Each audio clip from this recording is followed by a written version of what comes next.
Hi, guys. Thank you very much. I'm very, very happy to be here. I'm excited to get this opportunity to speak a little bit about what I do, what I've been doing over the past more or less year.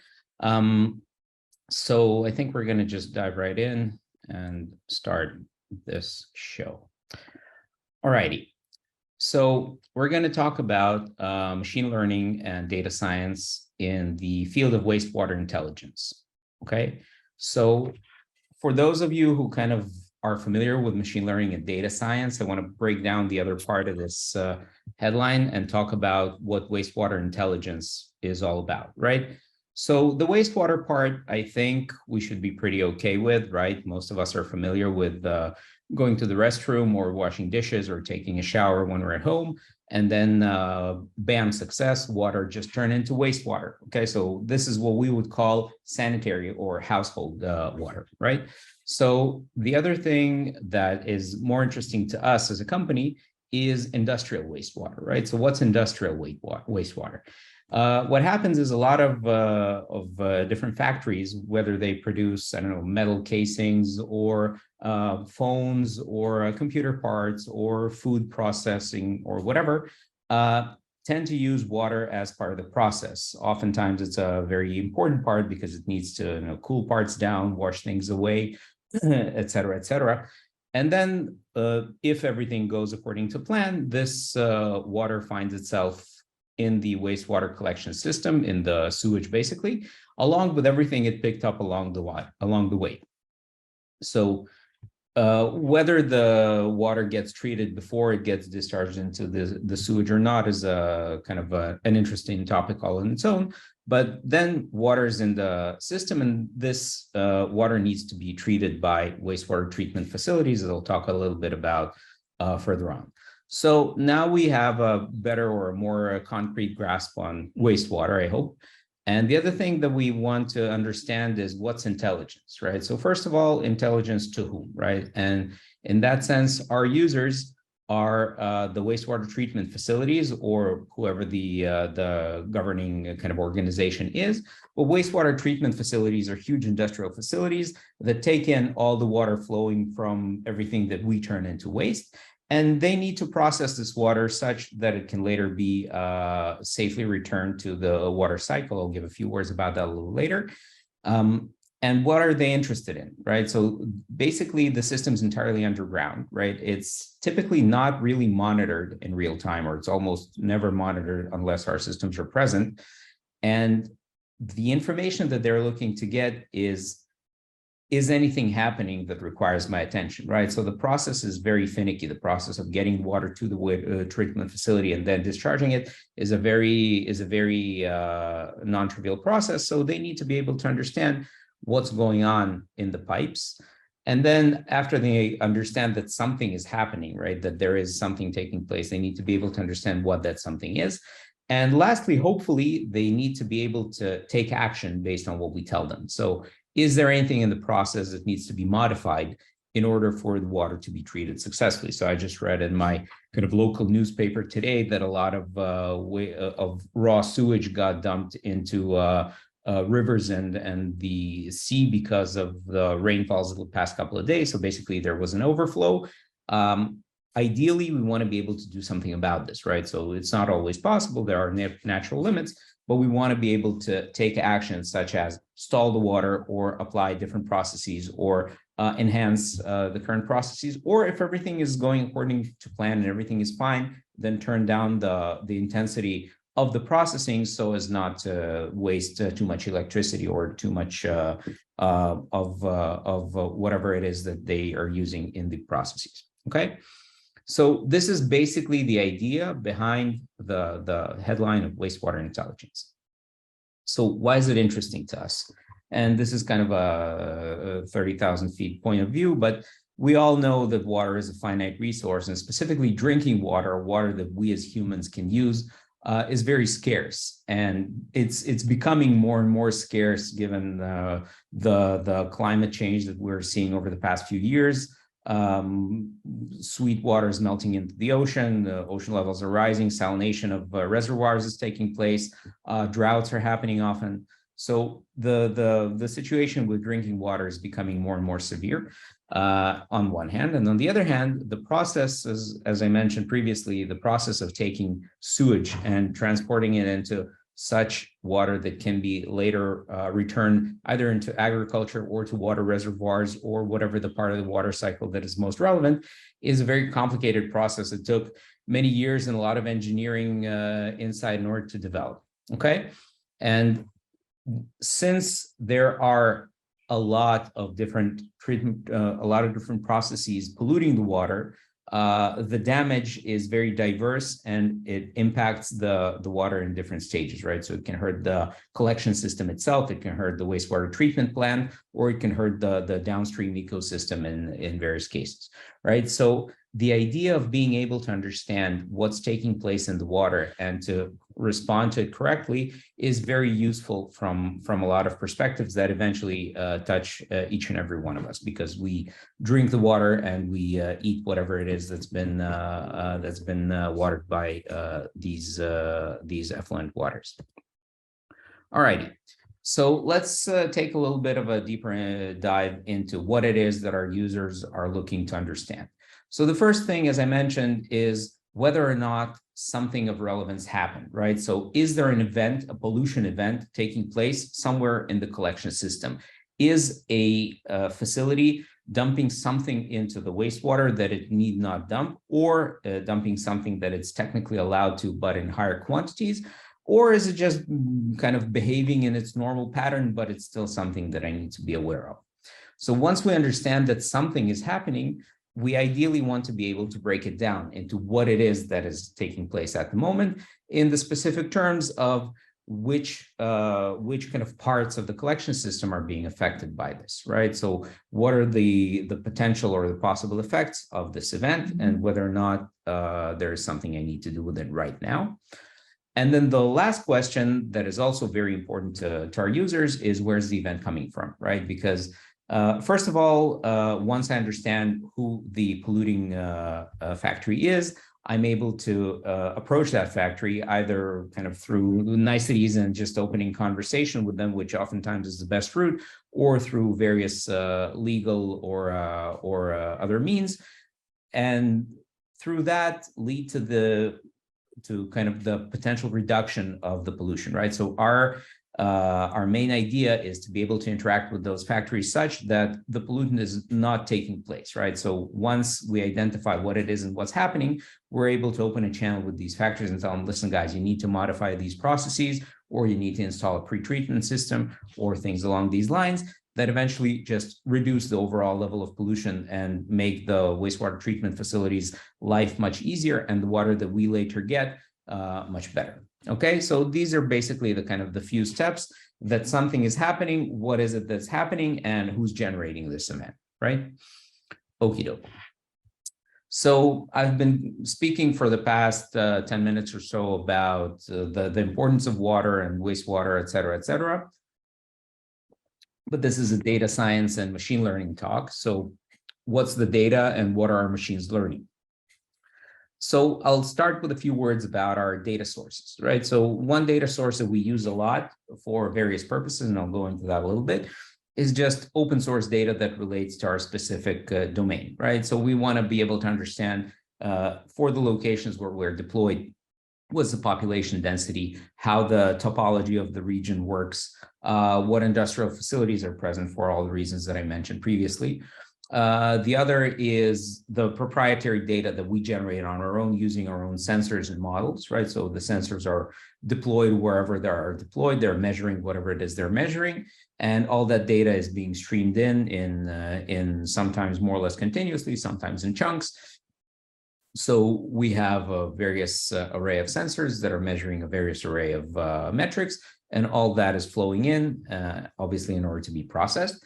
And then there is kind of a mixture of the two, somewhere between the open source and the proprietary, where we're using a lot of information about samples that are taken from the wastewater, right? So what happens is The treatment facilities sometimes are obligated by law, and sometimes are just doing it because they need it for their own.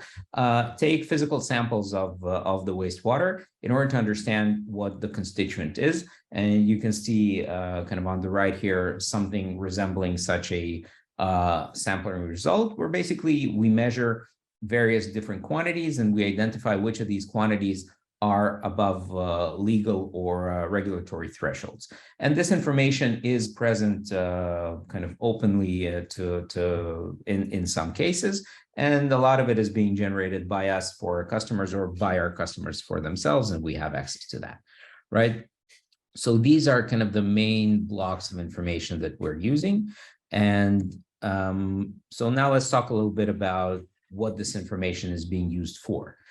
One of the most important questions that we kind of struggle with all the time, we have a solution for it, and it's something that we're constantly improving because of its impact and importance, is our deployment, right? So now we're working with a new potential or actual customer, and we need to be able to understand where units need to be located.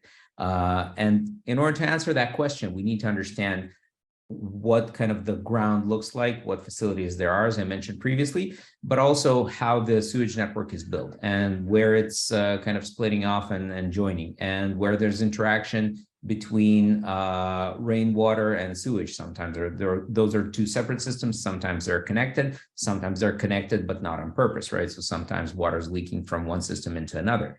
All this information is very critical because it tells us what it is we'll be able to see and what we'll be able to analyze, right? So if we're, for example, choosing to locate our sensors on a sewage pipe where the vast majority of the water is from residential areas as opposed to industrial facilities, we'll almost always see the kind of cyclical pattern of people going to work and then coming back from work. And almost never will we be able to find anything of actual use to our customers, right? So this is a very kind of silly case, and we obviously know how to avoid these, but the location of our units is something that is a very data intense question that we're continually trying to improve. The other thing is what an event is, right? So we want to be able to say that a squiggly line, one type or other, I think I'll go in a little deeper into all of them. So I'll kind of make this a little shorter. What are the events, right? What is it that we're looking for? What's interesting, what's not interesting? Once we identify something that is interesting, what can we tell about it, right? And we use, typically in this case, we use something along the lines of semi-supervised learning because we have a lot of samples. The vast majority of them are unlabeled. And then we were able to label some of the samples and propagate these labels to other domains and understand kind of a more robust picture of what it is we're seeing. Then we have some classical classification regression problems where we're mining for time series and identifying specific events, or building models to extrapolate from one bit of information another bit of information. I'll also go into that a little bit deeper. And then, as I mentioned previously, the localization of the source of the event, right? So once we know that something happened, how are we able to trace it back to the source? And we do that by understanding kind of how the signal diffuses throughout time and space, a very, very non-trivial physical and chemical question. And over that, we kind of apply signature matching. So if you can kind of figure out how your signal is supposed to progress through the pipes, and you're able to kind of destructure it back up and match the proper signatures, and we're able to learn where it is coming from with the highest probability. Okay, so let's talk about each of those in a little more detail. So as you can understand from the picture on the right, graphs or networks are a very big component in terms of localization, in terms of deployment. We have to start by onboarding whatever open source data we're able to get. Again, where people live, where the facilities are, what the distances are. And then from there, we need to understand what the facilities that are relevant to us really are. So we have kind of a whole bit of proprietary knowledge built around understanding what facilities generate which kinds of pollutants and to what extent, so that when we are deploying our system, we understand or we know which facilities need more attention from us and which are less relevant. So once we've filtered kind of the less relevant ones, we're able to score the remaining ones based on the relevant use cases. So typically our users know what at least some of their problems are. Sometimes their problem is that they're kind of using too much electricity or more electricity than would typically make sense to them. And in other cases, they know that they end up with metals in their sludge and the remaining kind of material that stays there after all the water's been processed and removed. Others know that their infrastructure is deteriorating, right? So there's impact to the pipes themselves. And based on that, again, we're able to kind of determine and identify which are the relevant bits and pieces to look at. Once we do that, we're able to understand where the main clusters are, where we need to focus our attention.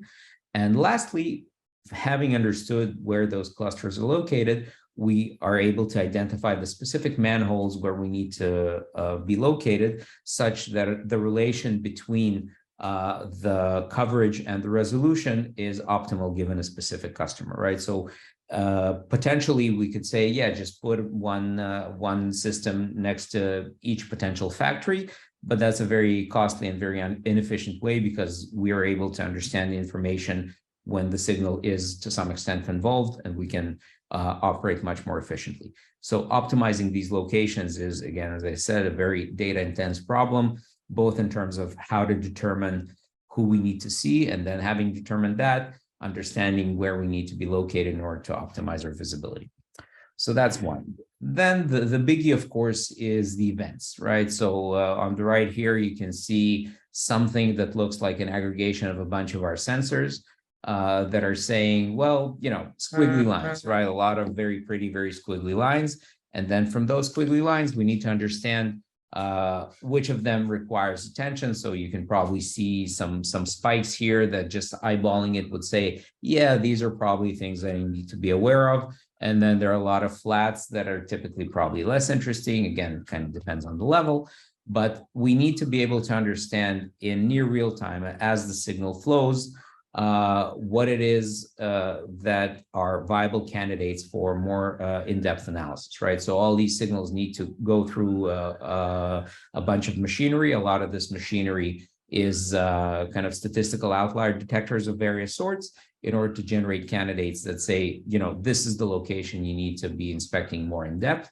Then for representative signals, we have expert labeling, that we have a lot of people in the company whose expertise is wastewater decomposition, chemistry, et cetera. So they're able to say, well, you know, this is, I identify it as a specific pollutant or a specific pollution source, or give us additional useful information. Yeah, you know what, this is something that happens, but you can ignore it. It's not anything that needs, that requires any attention. And then once we are able to have our candidates on one hand and our labeled few samples on the other, we can kind of mash them together and get to a point where a lot of the information we're getting is effectively labeled. Okay, so all these are done based on time series and time series manipulation, clustering, et cetera, with more or less standard time series tools. I didn't go into the code specifically here because I don't think it's very important. There are a lot of different libraries that do that. I think TS-Learn is something that we use a lot, and other similar ones that have a lot of great kind of out-of-the-box tools. One of the things I love here is that the tools are there. You just need to understand how to use them properly in order to be able to understand what it is that you're seeing. So the other thing I mentioned is the classification regression. Very classical machine learning in terms of kind of the bits and pieces going in.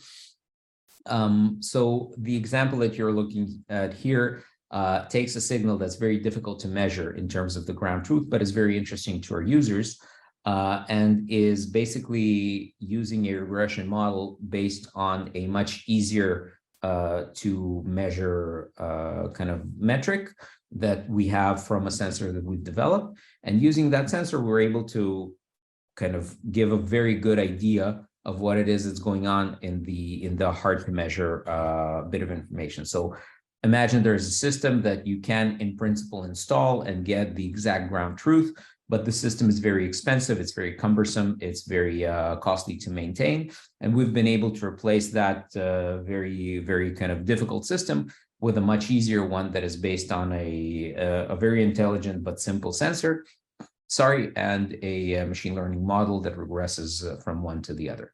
And what you can see here is kind of the way it matches. So there are kind of better locations and worse, but overall you can definitely get the idea.